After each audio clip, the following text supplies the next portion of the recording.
Jesucristo, el Verbo viviente, es el único medio de salvación. Él es el centro del pensamiento de nuestra vida, la fuente y la autoridad de la doctrina. El principal propósito de la vida de Cristo fue la obediencia a los mandamientos, exaltando la ley de Dios como un reflejo de su carácter. El principal mensaje a ser predicado en el mundo, basado en Apocalipsis 14, está representado por 3 ángeles llevando el Evangelio eterno al mundo entero. Este mensaje se basa en los encantos inigualables de Cristo y declara que la hora del juicio ha llegado y llama a obedecer los mandamientos de Dios. Mediante su palabra, Dios ha comunicado a los hombres el conocimiento necesario para la salvación. Las Santas Escrituras deben ser aceptadas como dotadas de autoridad absoluta y como revelación infalible de su voluntad. Y aunque el canon de las Escrituras inspiradas está cerrado, el Espíritu Santo continúa iluminando, amonestando y confortando al pueblo de Dios a través del testimonio de Jesús, el Espíritu de profecía. El camino a la vida se traza a través de un camino angosto que debe ser recorrido con confianza a las promesas que Dios dejó a hombres y mujeres fieles que dedicaron sus vidas hasta la muerte por el Evangelio eterno. Los fundadores de la Iglesia soñaron con el día en que la revelación sería una realidad en sus vidas. Miraron con los ojos de la fe a aquel día glorioso cuando finalmente la promesa sería cumplida en la venida magistral de Jesucristo a esta tierra para recompensar a cada uno según sea su obra.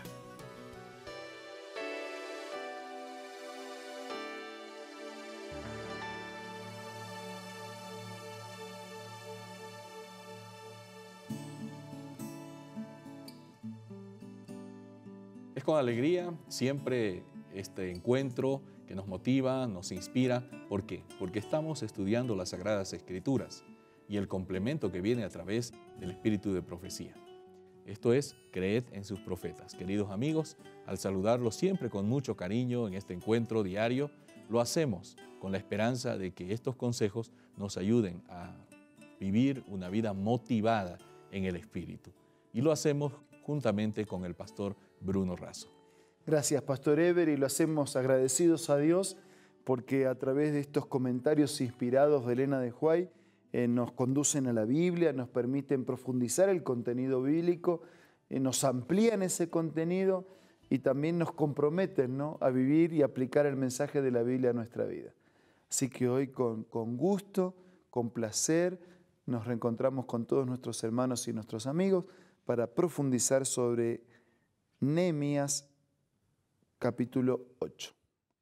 El capítulo 8 de Nehemías presenta una de las facetas más importantes de un líder cristiano, un líder de acuerdo a la voluntad de Dios, de acuerdo al corazón de Dios.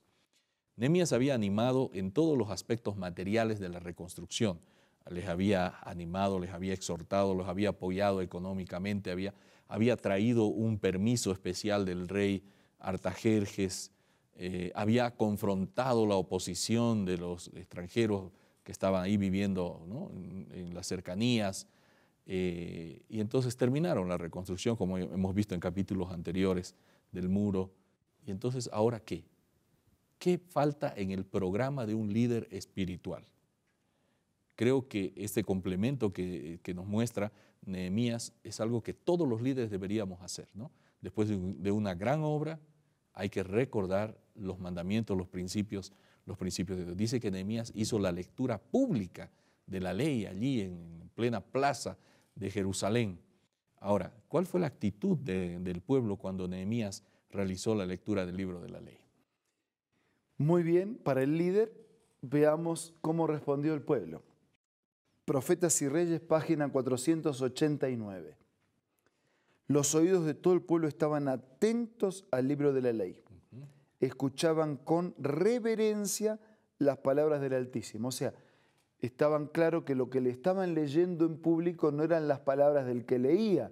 El que leía retransmitía las palabras del Altísimo. Es como regados por su palabra o creen en sus profetas.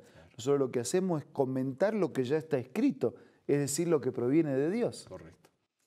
Al serles explicada la ley, se quedaron convencidos de su culpabilidad y lloraron por sus transgresiones. Dice, bueno, pero al final leemos la Biblia y nos quedamos peor. No, pero este es el inicio para estar mejor. Para estar mejor hay que sentirse peor. ¿Por qué hay que sentirse peor?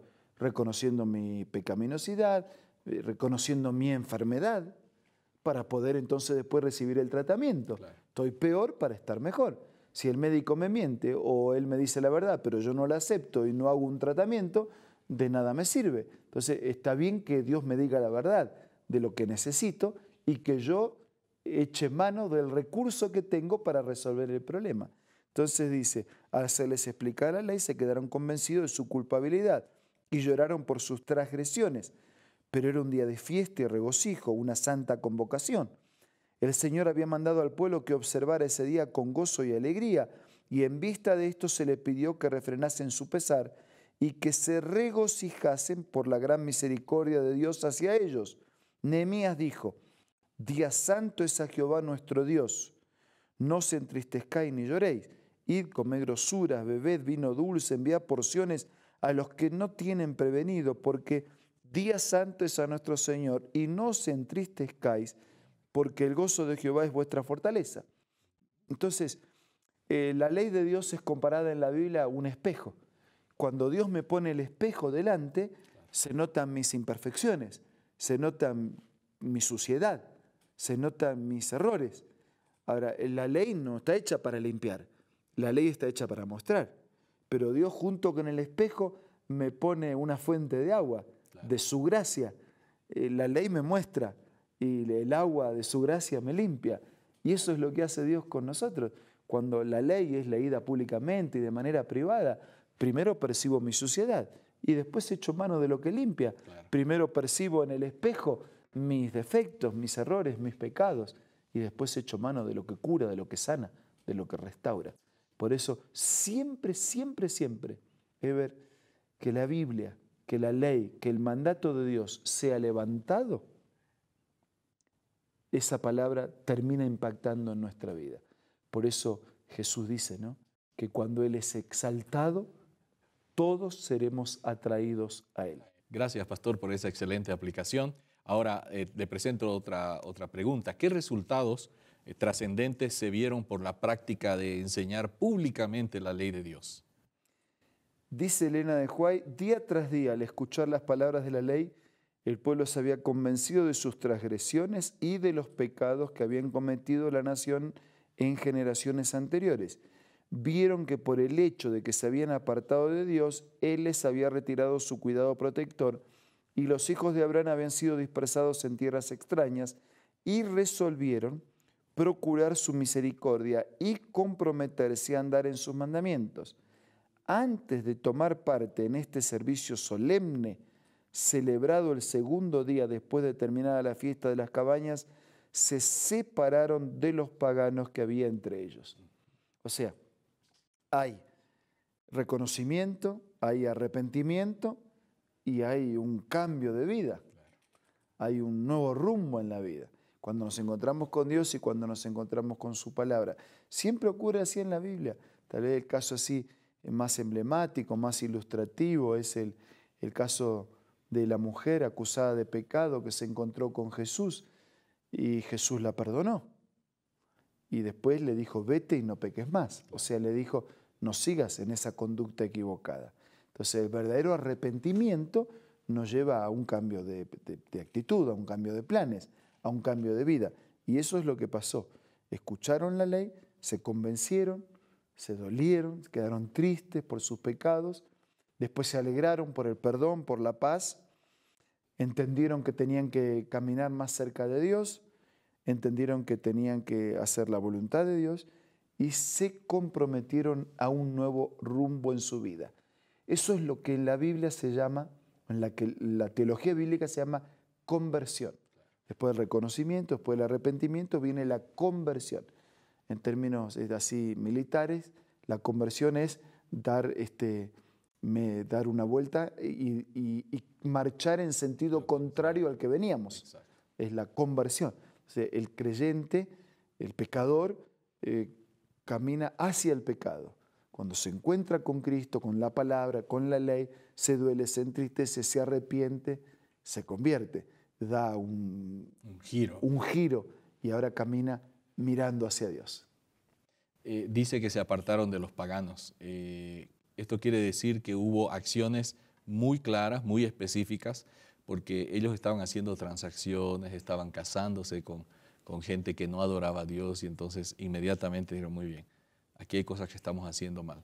Esta reestructuración de la vida se aplica también para los cristianos en la actualidad. Sí, se aplica, pero no quiere decir, por eso Jesús dijo, te pido que los guardes, no que lo quites del mundo, sino que los guardes del mal. Claro. Apartarme del pagano no quiere decir que yo no lo voy a saludar, que no lo voy a ayudar, claro, que no voy a convivir, que me voy a vivir solito en la montaña. Lo que está queriendo Dios es que yo no me contamine, no me contagie, no practique. Todo el mundo se vuelve deshonesto, ¿no? Y la corrupción es generalizada. Porque la hagan todos, no deja de ser corrupción, sigue siendo corrupción. Entonces Dios espera que nosotros no nos amoldemos a un mundo que le da las espaldas a Dios, sino que podamos separarnos de ese mundo, aunque estemos en medio de ese mundo. Gracias, pastor. Tenemos un importante consejo para nuestros amigos y enseguida retornamos. Hola, seguimos descubriendo más consejos interesantes. Mira el que encontré el día de hoy. No tenemos nunca por qué sentirnos solos. Los ángeles son nuestros compañeros. El Consolador que Cristo prometió enviar en su nombre mora con nosotros. En el camino que conduce a la ciudad de Dios no hay dificultades que no puedan ver quienes en Él confían. No hay peligros de que no puedan verse libres. No hay tristeza ni dolor ni flaqueza humana para cual Él no haya preparado remedio. Linda cita, ¿verdad? Esta y muchas otras puedes encontrar en el libro Ministerio de Curación, escritas por Elena G. de White, una autora y escritora muy reconocida. Te invito a que puedas ser parte de tu biblioteca personal y te invito a que puedas adquirirlo ingresando a la página web www.aces.com.ar. Otra manera que tú puedes adquirir estos libros es buscando una iglesia adventista del séptimo día que esté cerca de donde tú te encuentres. También puedes adquirirlo descargando las aplicaciones de App Store o de Play Store para tus dispositivos móviles.